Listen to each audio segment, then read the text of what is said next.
Hola, buenos días a todos, corazones, o buenas tardes o buenas noches, todo depende de cuándo escuchéis este audio, ¿no?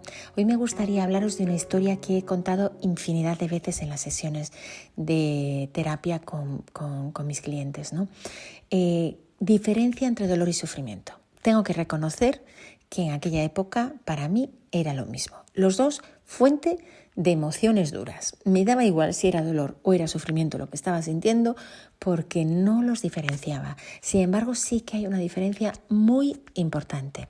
Fue haciendo un retiro en la India, en el Himalaya indio, en Dharamsala, en un monasterio llamado Tushita, un monasterio que está enfocado 100% en guiris que quieren introducirse en la filosofía budista. Pues por allí andaba yo, precisamente haciendo eso, un retiro de filosofía budista, cuando nos hablaron de que un lama muy cercano al Dalai Lama iba a dar un curso de entrenamiento mental budista llamado Loyong.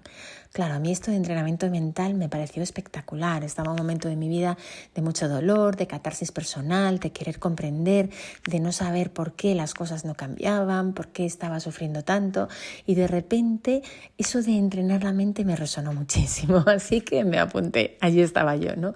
Y el monje empezó a hablar precisamente de eso, de que el dolor era inevitable y el sufrimiento era algo opcional. Seguía sin entender nada. Pero os voy a contar cómo lo contó él, ¿no? Quizás un poquito, vamos a decir, aderezado con la información que en todos estos años he ido manejando, pero a fin de cuentas lo importante es la esencia de lo que os quiero contar, ¿no? Este monje nos contaba que el dolor es inevitable, que todos crecemos a partir del dolor, que es precisamente ese dolor el que es como un pincho en el culo que hace que reaccionemos, saltemos hacia adelante y digamos no puedo más vivir esta situación, no quiero esto, quiero mirar dentro y saber qué está pasando y quiero salir de aquí, ¿no? Sí que es cierto que creo que se puede crecer a través de la paz y con emociones bonitas, pero quizás no estamos todavía en ese momento, ¿no? Todavía estamos, como quien dice, en la parte baja de la pirámide del ego, donde todavía sentimos mucho miedo, ¿no? Entonces, como nos relacionamos desde el miedo la mayor parte del tiempo, es desde el miedo desde donde crecemos, ¿no? Y ese dolor es el que nos hace crecer, pues la muerte de un familiar querido, una enfermedad, problemas económicos, una ruptura de pareja, tu hijo que tiene un problema, etcétera, etcétera, etcétera.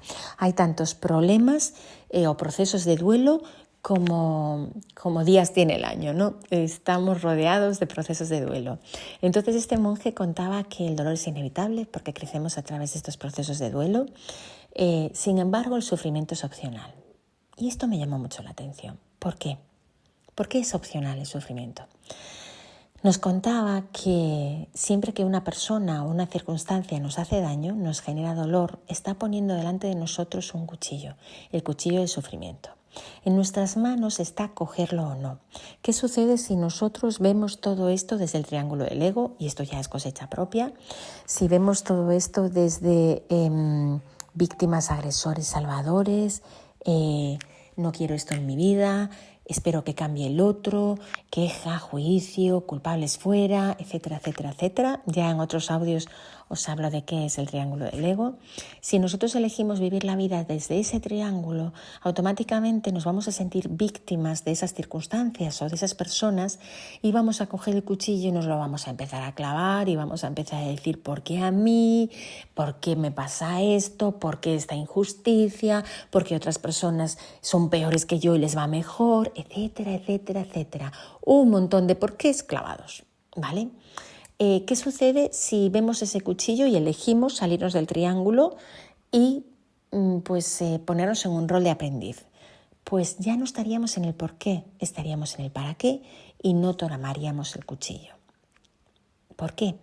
Porque sabemos que detrás de toda circunstancia dolorosa o de todo acto doloroso por parte de otra persona hay un para qué. Todo sucede por algo y para algo. No es casualidad, no es un error, no es mala suerte, no es que Dios sea chunguísimo, ni es culpa de mis decisiones ni de mi infancia, simplemente es la experiencia perfecta que me toca vivir. Y como tal, aparece delante de mí, ¿no? Entonces, ¿qué pasa si yo me pongo en modo víctima? Bueno, que al dolor le añadimos el sufrimiento y podemos estar toda una vida sufriendo por una situación. ¿Qué pasa si no cojo el cuchillo y me pongo en situación, en rol de aprendiz, que el dolor, por muy intenso que sea, siempre acaba pasando y muchas veces mucho más rápido de lo que creemos.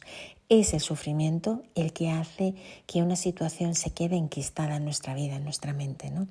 Por eso situaciones de mi vida durísimas en las que solo hubo dolor y no hubo ningún porqué, ningún cuchillo, simplemente me quedé en el para qué, en saber que había un aprendizaje para mí, proyectado por mí, que estaba viviendo la experiencia perfecta, a pesar de que había dolor, se fue muy rápido.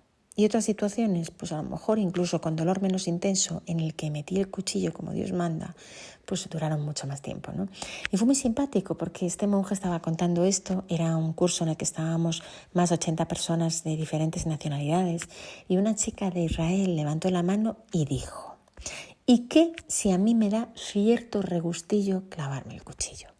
Claro, en ese momento nos reímos todos muchísimo. ¿Por qué? Porque realmente estaba hablando de todos nosotros. Todos nos clavábamos el cuchillo y todos sentíamos cierto regustillo en ese dolor y ese sufrimiento.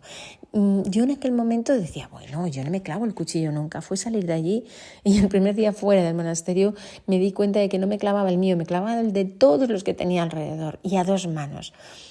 Claro que me clavaba el cuchillo, claro que sigo haciéndolo, claro que es parte de mi proceso de aprendizaje, de crecimiento, de evolución, claro que cada vez lo hago menos y hay momentos en los que soy capaz de pasar por muchas situaciones sin ni siquiera mirar para ese cuchillo, pero aún hay momentos en el que ese cuchillo me viene muy bien para boicotearme, para bloquearme, para pararme y no volar. Así que claro que hay cierto regustillo, ¿no?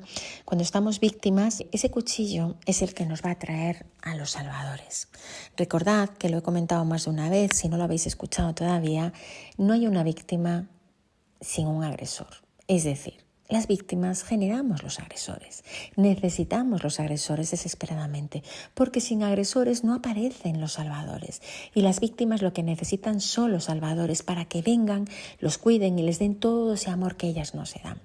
Por lo tanto, claro que muchas veces elegimos el rol de víctima. Bueno, muchas veces no. Siempre que estamos víctimas es porque elegimos ese rol. Siempre que estamos agresores es porque elegimos ese rol. Recordad que agresores no es que le peguemos a nadie, es simplemente que removemos a los demás, ¿no? Que los atacamos, que luchamos con ellos, que nos defendemos de sus ataques, que no estamos en gratitud, en comprensión o cogiendo la responsabilidad sobre nuestra vida, ¿no? Sino que estamos apuntando con el dedo acusador fuera. Ese es un rol muy de agresor, ¿no? La culpa es tuya, cambia para que yo sea feliz, ¿no? Y cuando estamos en rol de salvador también lo elegimos nosotros, igual que elegimos el de aprendiz, que es el único rol posible fuera del triángulo del ego y que realmente es lo que somos, ¿no? Entonces aquí, bueno, pues aquí tenemos esta reflexión sobre la diferencia entre dolor y sufrimiento. ¿Cómo es tu cuchillo? El mío, la verdad es que en su momento lo visualizaba de manera muy sencillo, al estilo de los cuchillos que había en el monasterio budista. Pero me acuerdo que contando esta historia a alguna clienta o cliente, pues alguna con mucha imaginación ya los adornaba con piedras preciosas, dorados o de colores o de nácar. Da igual, es un cuchillo. Y es un cuchillo que al final, aunque nos dé un regustillo inicial, que es ese...